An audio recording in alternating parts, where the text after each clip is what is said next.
Hey, for this video, I'm going to show you how I turned a regular Mont Blanc sketchbook into a travel sketchbook detailing a trip that I made to Japan 2 years ago. So stay tuned for that. So today I'm going to be providing you an overview of my travel sketchbook of a trip that I made to Japan back in 2023. The sketchbook itself is not yet complete, but right now it's in a fairly decent state that I feel comfortable sharing the sketchbook and the drawings in a video and talking about the drawings to you as I go through them. The first thing I want to comment is that this is a Mont Blanc sketchbook. This I actually got 3 months, I believe, before the trip to Japan, and you can see it has a couple of stickers. These are stickers that I actually purchased back in Japan. These are Doraemon stickers, with the exception of the Hello Kitty sticker that came in an ice cream here in Switzerland. If you are curious, this is what a Mont Blanc sketchbook looks like, unused. You can see that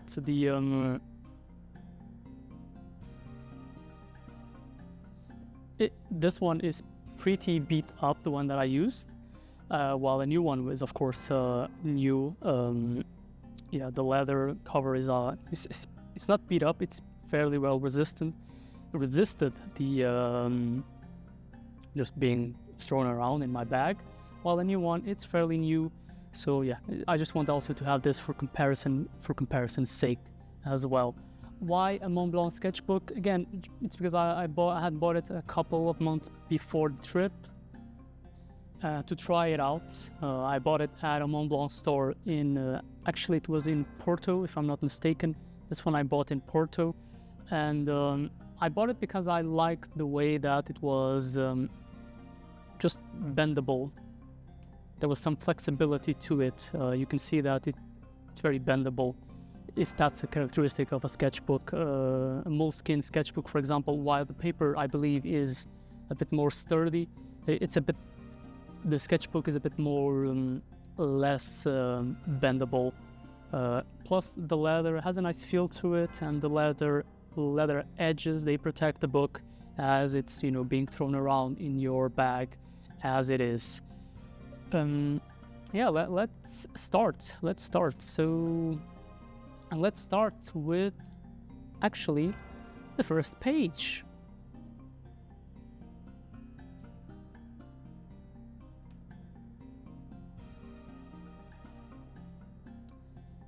So the first page was actually not the first page that I drew for the sketchbook. It was actually the second. I skipped this initial page because I thought that at the beginning the book was a bit more rigid. So I actually skipped the first page so that it was easy to lay flat. So this is actually the second drawing. Before we move along, just one additional comment is that most of the drawings were made with Pentel point liner pens for the most part that I have in my bag. Or if I also have it, I would also use Copic multi-liner SPs as well for the drawings here. They're all made with Copic or Pentel point liners, all the drawings. Additionally, almost every single drawing has hand-applied screen tone to it. This is hand-applied using the leader screen tone that you see here. This is an example sheet that I have laying around to show you guys what was applied to give this effect, to give this texture to the drawing that you are now seeing.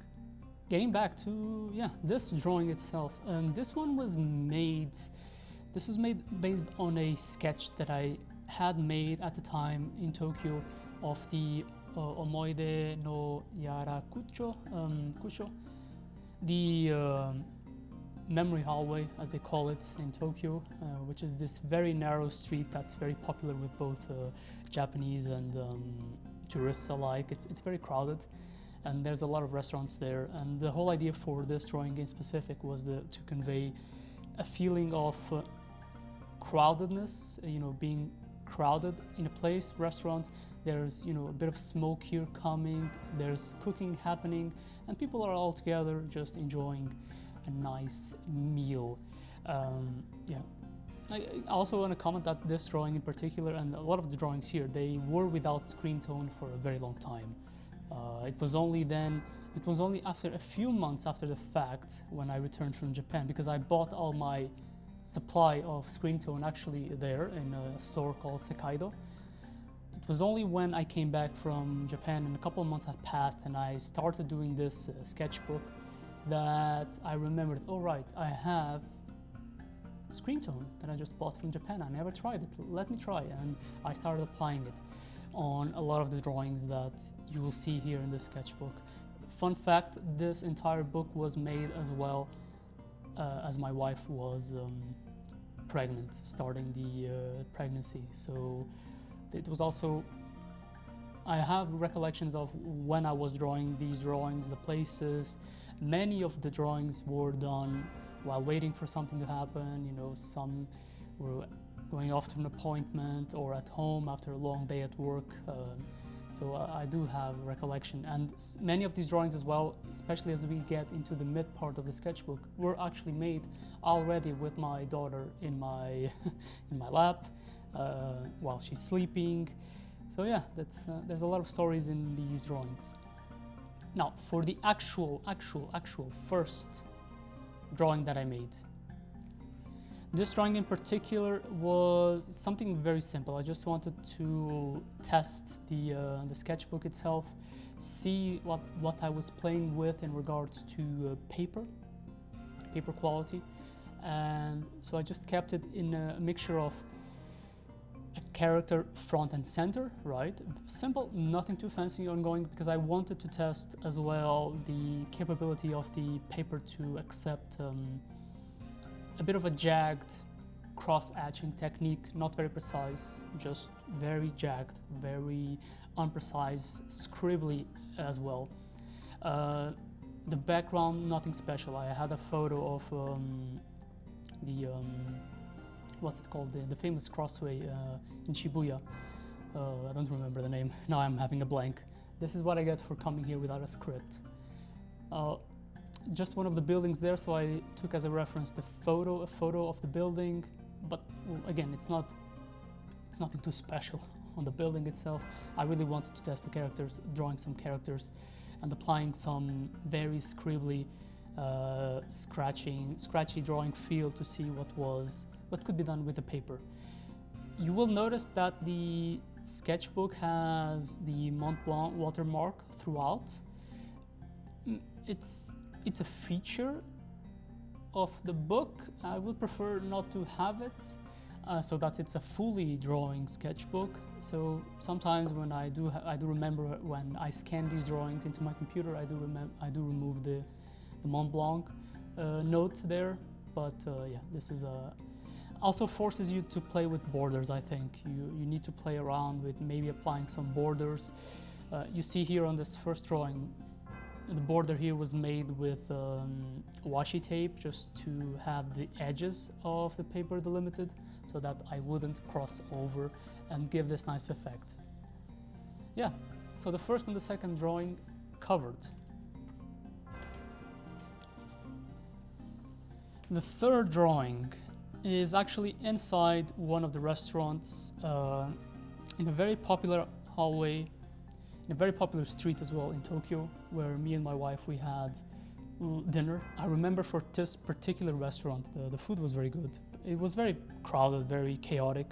Food was good. I can't complain, The screen tone was actually applied to this drawing many months after the fact, many months. It wasn't immediately applied because I was unsure as well what is it that I wanted to apply for this drawing. This was something that I debated a lot. Did I want shadows here, or I wanted to have something in the background / foreground? I have the lights here.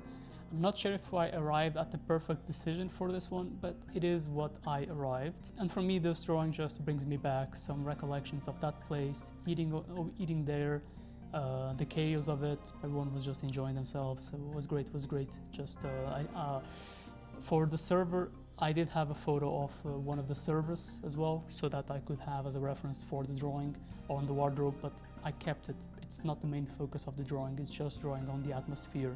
I also applied a bit of a distortion feeling to the drawing.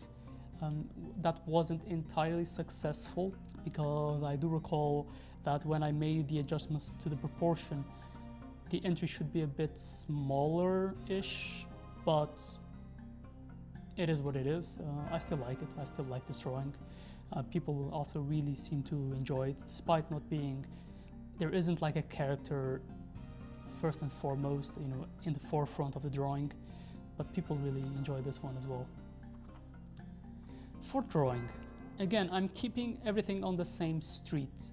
I just had so many photos of the little restaurant places from there, and so many doodles that I made during the trip as well, and thumbnails that I made that could be then cycled into a drawing, that I just had many of these initial pages are of the same location, of the same place, the Memory Street in Tokyo. I felt a bit more, after this drawing, I did feel a bit more adventurous in warping the perspective, let's say. So yeah, this was just a natural extension of it, putting a character, you know, again, at the forefront of the drawing, but keeping the very loose and scribbly style. The cross hatching is very random, let's say. There's no rhyme or reason to the lines. It's very random. And you will see here that actually I didn't have at the time enough screen tone to complete here on the sheet, because I didn't bring a whole lot with me screen tone from the trip, so I actually had to reorder after I exhausted the few sheets that I brought back. So I recycled a lot of what I had. And right now I'm actually sitting on piles and piles of screen tone. Yeah, I really like this one as well. Moving on. Of course, you go to Japan, you're gonna spend a whole lot of time in the public transport system. And this is one such case. Keeping the idea of distortion in perspective, I remember I had a photo of one of the insides of the metro station where I was playing around, applying like a fisheye perspective to it, and this is the example that came out of it. I had a photo of a person, of a student walking with the student clothes there, the uniform that they had, so I just applied into a drawing of a metro scene. You will see that as we move along in the sketchbook that any other scene that I drew of the public transportation system in Japan of people began to take even more complex shapes and forms, more detail. I also started to apply more and more screen tone as well. Funnily enough, for this drawing, the leg should be visible here. There's a bit of a mistake. You should be able to see this leg of the character a bit here, but I forgot to draw it, so I just left it as it is. Again, the use of screen tone remains very conscious. I didn't have a whole lot of screen tone to go around at this time. Many of the female characters as well are just based on variations of my wife's face, so there's also that. Yes, this drawing. This drawing, you'll probably notice here that this is in Shibuya, right? In Shibuya. This is the Starbucks here. Random people around and focusing on one character, exploring the dress that I did here. So in a way, it's almost as if it's the same character. I just changed the haircut. Unfortunately, when I was doing the face of the character, I made a mistake. This one was done at night. I remember doing this one at night, and I made a big mistake on the face. But I didn't want to cut pages of the sketchbook. I didn't want to. I applied white gel corrector on the page to try and salvage the mistake on the face, see what is it that I could do. It's very visible, unfortunately, but I left the page as is because I didn't want to cut any paper off this travel sketchbook. I wanted to leave as it is. One other aside is that the technique for screen tone, you really need to be very precise with your hand. And you can see here that I actually cut the paper when cutting the screen tone here. Again, it's just a drawing of Shibuya. The focus itself is not so much on Shibuya, the place, because everyone has seen Shibuya, but rather on the people that are just walking around there. I have another drawing of Shibuya where the focus is actually on the people themselves more than anything, but I remember that the base reference for there actually came from a photo that I took of the Shibuya Crossway. This one brings me, I really like this one. This is the one that's more heavily based on a photograph. This is the one that actually, where I started as well, exploring more complex ways of cutting screen tone as well. You see here that I have some leaves that are individually cut throughout the scene to highlight that light is hitting here. Yeah, this one was heavily based on a photo, especially because of the heavy usage of kanji, hiragana, and katakana. This is from a photo that I took when we were going in the direction of the Mount Fuji from Tokyo. I wanted to have, because my drawings are always so much focused on characters and people and places, cities, I wanted to also have here, whenever places that were more vegetation-based, that had more vegetation took over, just a bit more also chaotic, keeping in line again with the more scribbly nature of the sketches. Because my traditional drawing style with a brush pen is a bit more precise than this. I really liked doing this one. At the same time, it was super hard as well. It was super hard. Some of the cuts of the screen tone as well. But yeah, I just really liked it. I really like it. Yeah, from here we arrived here, close to here, me and my wife, after the trip by bus, and then we just walked a bunch to get to the, I don't remember the name of the pagoda, but yeah, it was a perfect sunny day, just amazing, and it was so much fun the whole day. This drawing just takes me back.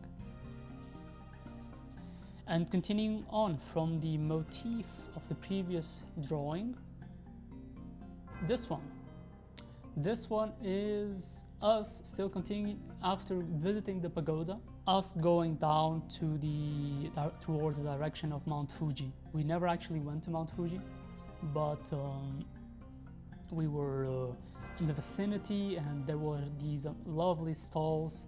I kept it also very loose as well here in the architecture. The focus really was on Mount Fuji, my wife here, and then I started playing with cutting screen tone to make shadows.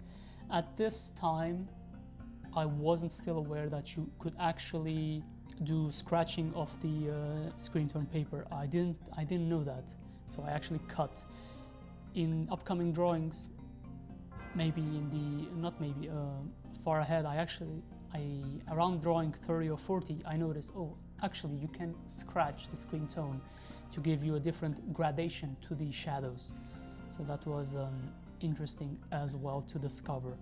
But yeah, just my lovely wife going down the street in direction to Mount Fuji.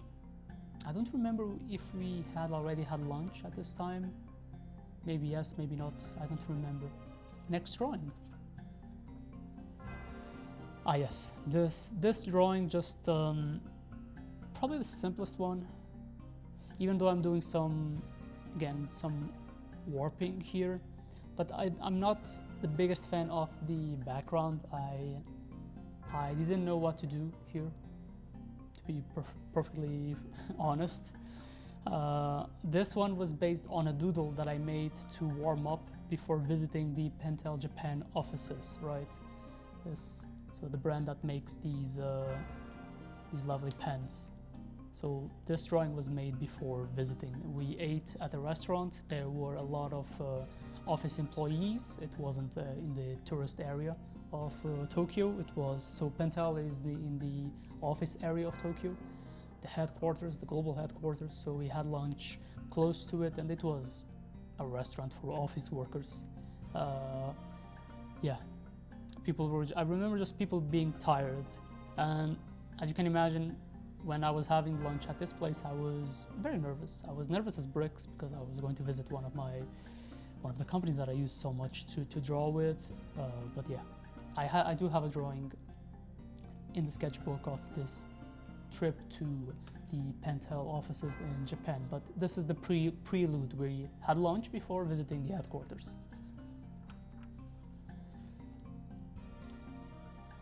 And this drawing, this is the final drawing before we move over just a little bit to Kyoto scenes. And this is probably the laziest application of screen tone that I made, where I just put the sheet here, no cutting, of a street scene with people walking around. At the time I was still defining how I wanted the characters to look overall for the sketchbook. I still hadn't come to a final decision. My style was also evolving heavily during this time. So a very simple scene looking from above, a couple of doodles that I had of people just walking around. Yeah, this is probably the simplest scene, and this is before, I remember one day before we actually went to Kyoto, and that's when my thumbnails for the Kyoto drawings start. Yeah, I'm gonna leave it at that. We still have a multitude of drawings to go through. We have 50 or so more to go through. But I'll stop here. Tell me if you liked it, this overview of my travel sketchbook. We still have a lot to go through, but I just enjoy talking about these drawings so much, but at the same time I do want to pace myself. Yeah, this sketchbook just brings me all types of memories. I really enjoy seeing it. I'm almost done completing it as well. And yeah, I just, if you watched all the way to the end, I also want to thank you. Let me know if you want to see more part 2 and part 3 of this video, and I'll record it, talking in depth about the upcoming sketches that are in this travel sketchbook. Thank you so much.